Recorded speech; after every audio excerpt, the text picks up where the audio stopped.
The House Committee on Justice declared the 3 impeachment complaints against President Aquino as sufficient in form.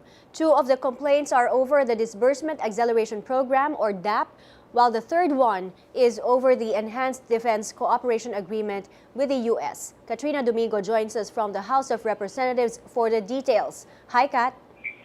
Though the 3 impeachment complaints lodged against President Aquino were submitted as sufficient in form by the House Committee on Justice, only the third impeachment complaint, the one that is related to the EDCA, easily passed as the committee voted unanimously for its sufficiency in form. However, the first 2 impeachment complaints filed against the president, both in connection with the enforcement of the DAP, had a hard time being passed, and some lawmakers needed to be convinced as there were some technical corrections that were needed to be made.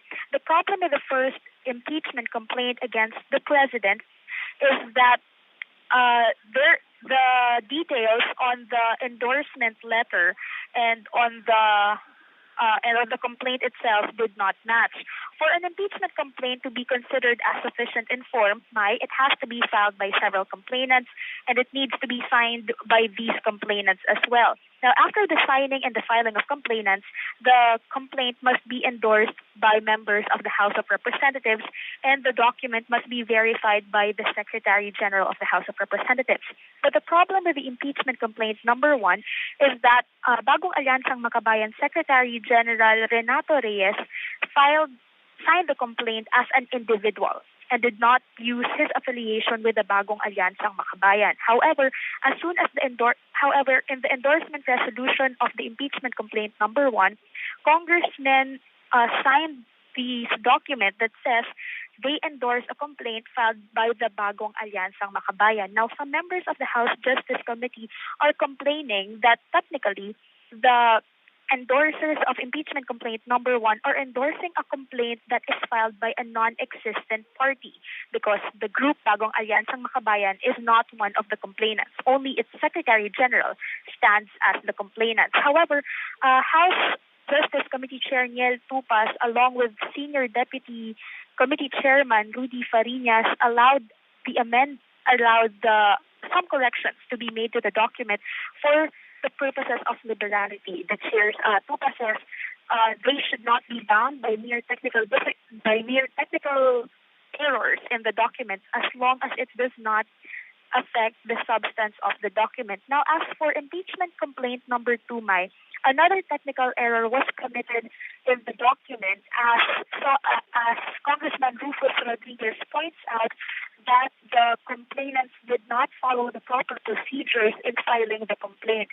Under the rules, complainants must, aside from their signature, they must also include a photocopy of valid IDs with pictures, and also attach their contact numbers for purposes of verification. However, this was not done by the complainants of the impeachment complaint number 2, which was filed by the youth sector and was endorsed by Kabataan Party List Representative Terry Redon. However, just like the committee's treatment with the impeachment complaint number 1, they became liberal and very lax, and gave in to the technical difficulties that were present in the impeachment complaint number 2. Now, for impeachment complaint number 1, 53 voted for this complaint, 1 against and 1 abstained, while for impeachment number 2, 42 members of the House Committee on Justice voted for this for the sufficiency in form of this impeachment complaint, 7 voted against and 4 abstained from the voting.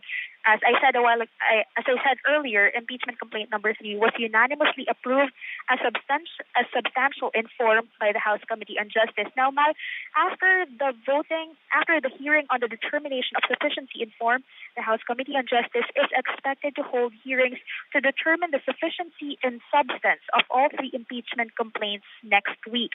House Justice Committee Chair Niel Tupas Jr. says they will also be very liberal during the hearings next week, but only in terms of technicalities.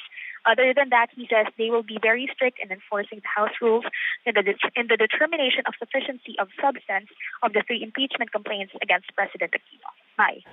Okay, thank you, Kat. Katrina Domingo there giving us the latest from the House of Representatives.